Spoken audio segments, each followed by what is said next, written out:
তিনিচুকীয়াৰ ষ্ট্ৰং ৰুমৰ CCTV কেমেৰাৰ যিখন মনিটৰ যোৱা নিশা 2 বজাৰ পৰা 4 ঘণ্টাৰ কাৰণে একেৰাহে বিকল হৈছে আৰু মই শুনামতে এতিয়াও সেই গোটেই যিটো কাৰিকৰী যিটো সমস্যা এইটো সমাধান হোৱা নাই। এইটো মই ভাবোঁ যে এইটো এটা অতি পৰিকল্পিতভাৱে কাম কৰিছে। বহু দিনৰ পৰা এনেকুৱা অভিযোগ আহিছে।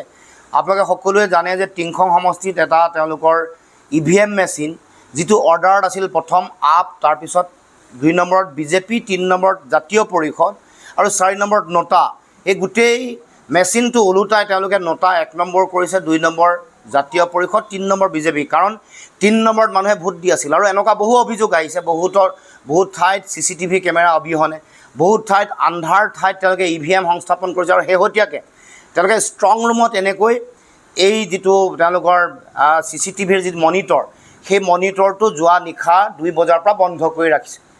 ইয়াৰ লগত এইটো উচ্চ পৰ্যায়ৰ তদন্ত হোৱা দৰকাৰ। এই গোটেই বিষয়টো ৰিটাৰ্ণিং অফিচাৰ, ডেপুটি কমিশ্যনাৰ এই গোটেই বিষয়টো চোৱা চিতা কৰাটো অত্যন্ত প্ৰয়োজন।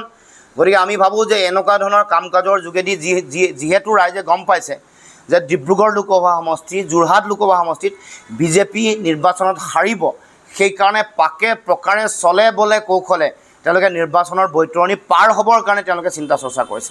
গতিকে আমি আহ্বান জনাইছোঁ যে এই ক্ষেত্ৰত ইলেকশ্যন কমিশ্যন বা ৰিটাৰ্ণিং অফিচাৰে যাতে শক্তিশালী ব্যৱস্থা গ্ৰহণ কৰে আৰু আমিও আমাৰ প্ৰতিটো দলৰ কৰ্মকৰ্তা, বিশেষকৈ বিৰোধী শক্তিৰ সকলো ৰাজনৈতিক দলৰ নেতা কৰ্মকৰ্তাক এই বিষয়টোত তেওঁলোকে যাতে সকলোৱে দৃষ্টি নিক্ষেপ কৰে, সকলোৱে যাতে এটা সতৰ্ক দৃষ্টি ৰাখে, তাৰ কাৰণে সকলোকে মই আহ্বান জনাইছোঁ।